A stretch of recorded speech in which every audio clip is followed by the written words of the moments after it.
Good morning student. Standard 11th English medium subject SPSCC part 2 chapter number 7। आज जो हम question discuss करने जा रहे हैं वो है प्रेफरेंस शेयर। इससे पहले हमने इक्विटी शेयर के सारे टाइप्स देखे थे और उसके बारे में जो भी रूल्स एंड रेगुलेशंस थे उसको समझा था। आज हमारा जो न्यू टॉपिक है वो है प्रेफरेंस शेयर। मीनिंग की बात करते हैं। The type of share which qualifies a priority to getting dividend out of profit of a company and also priority to refunded the capital at a time of dissolution of a company are acknowledged as the preference share। Preference share होता क्या है? तो जिन share holder को company के profit में से सबसे पहले डिविडेंड रिसीव करने का और जब कंपनी बंद हो तो अपना पैसा रिफंड लेने का सबसे पहले राइट्स होता है, उसको हम कहते हैं प्रेफरेंस शेयर होल्डर।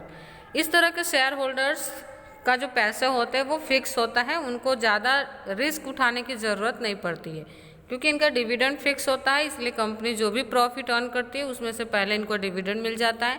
और सपोज किसी भी रीज़न की वजह से कंपनी बंद भी होती है तो उनको पहले इक्विटी शेयर होल्डर के कंपैरिजन में पहले पैसे मिल जाते हैं, इसलिए हम इसे कहते हैं प्रेफरेंस शेयर्स। अब इसकी कैरेक्टरिस्टिक्स की बात करें तो पहला है dividend. Preference share holder have a priority to getting dividend at a fix rate over equity share holder. Equity share holder से पहले फिक्स रेट में इन्हें डिविडेंड रिसीव करने का राइट्स होता है। सेकेंड है refund of a share capital. Preference share holder have a priority in getting refund share capital after paying all liabilities of a company over equity share holder.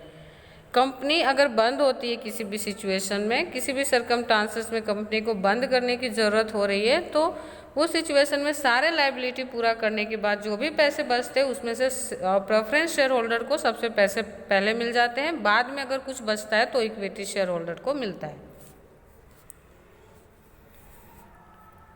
Third है voting rights. The preference share holder have a right to vote for the those matters which are concern with their subject. Preference share holders को vote देने का अधिकार है, लेकिन कौन से matter में जिनसे उनका कोई लेना देना हो। अगर उनसे रिलेटेड कोई मैटर है जिसमें उनको नुकसान हो सकता है, फ़ायदा हो सकता है, तो ऐसे मैटर में वो लोग वोट दे सकते हैं। प्रेफरेंस की बात करें तो the investors who want to fix stable fix income and safety of capital purchase such type of a share. अब कौन से लोग इस तरह के शेयर को ज़्यादा परचेज करते हैं? तो जो लोग अपने पैसे को फिक्स रखना चाहते हैं, स्टेबल रखना चाहते हैं, रिस्क फेस नहीं करना चाहते, ये चाहते हैं कि उनका पैसा सुरक्षित रहे, तो उस तरह के शेयर होल्डर्स जो हैं वो प्रेफरेंस शेयर परचेज करना ज़्यादा पसंद करते हैं। मार्केट प्राइस की बात करें तो usually market price of such a share is a fix. जो प्रेफरेंस शेयर्स होते हैं उनके ज़्यादातर प्राइस क्या होती है मार्केट में, फिक्स रहता है। The market price of a such a shares change as per the change in interest rate structure।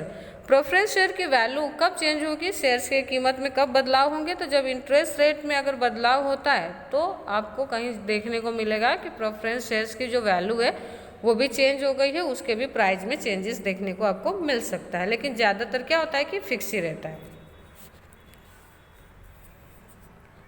Last अगर हम बात करें कैरेक्टरिस्टिक्स तो रिस्क फैक्टर की बात किया है।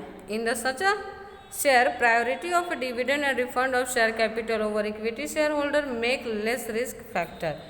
क्योंकि इक्विटी शेयर होल्डर के कंपैरिजन में इनको पहले पैसे मिल जाते हैं, पहले डिविडेंड रिसीव करने का अधिकार होता है, जिसके कारण इसमें रिस्क फैक्टर जो होता है शेयर होल्डर के वो कम होता है। किसके कंपैरिजन में? इक्विटी शेयर होल्डर के कंपैरिजन में। ओके, आई होप कि आपको प्रेफरेंस शेयर और उसके कैरेक्टरिस्टिक्स समझ में आया हो। Thank you.